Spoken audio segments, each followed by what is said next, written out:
వేణుగోపాల్ రావుకు నోటీసులు జారీ చేసిన పంజగుట్ట పోలీసులు. ఆల్రెడీ వేణుగోపాల్ గురించి నేను ఆల్రెడీ చెప్పడం జరిగింది వాస్తవంగా. హార్డ్ డిస్క్ ముక్కలు బూడిద రికవరీ అట. బాబా ఇప్పుడు ఏం చేస్తారు దాన్ని?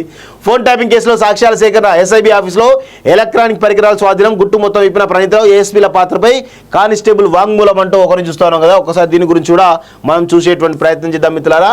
ఎందుకంటే ఇది చాలా పెద్ద కుంభకోణం వాస్తవంగా. ఫోన్ ట్యాపింగ్ అనేది చాలా పెద్ద కుంభకోణం. తొందరగా దీనిపైన అందరినీ అరెస్ట్ చేస్తే బాగుంటుంది వాస్తవంగా. చూడండి, హార్డ్ డిస్క్ ముక్కలు కానీ నిజంగా అదేరా వేరే తీసుకొచ్చిన పెట్టినా డౌట్ వాస్తవంగా.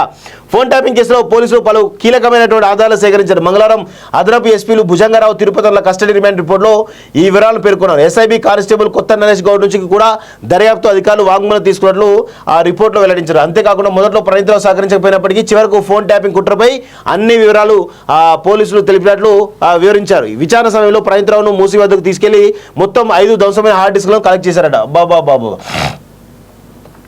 కుట్రపై 2 అంగీకారం అట.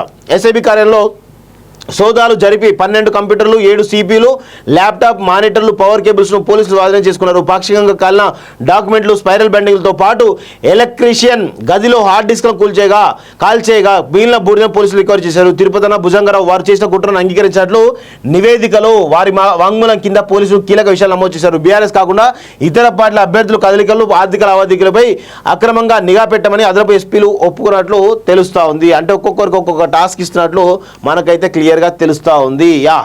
నెక్స్ట్ ఒకసారి చూద్దాం. ఇది పెద్దపల్లిలో కాంగ్రెస్ థర్డ్ ప్లేస్ అట. ఎంపీ ఎన్నికల్లో బీఆర్ఎస్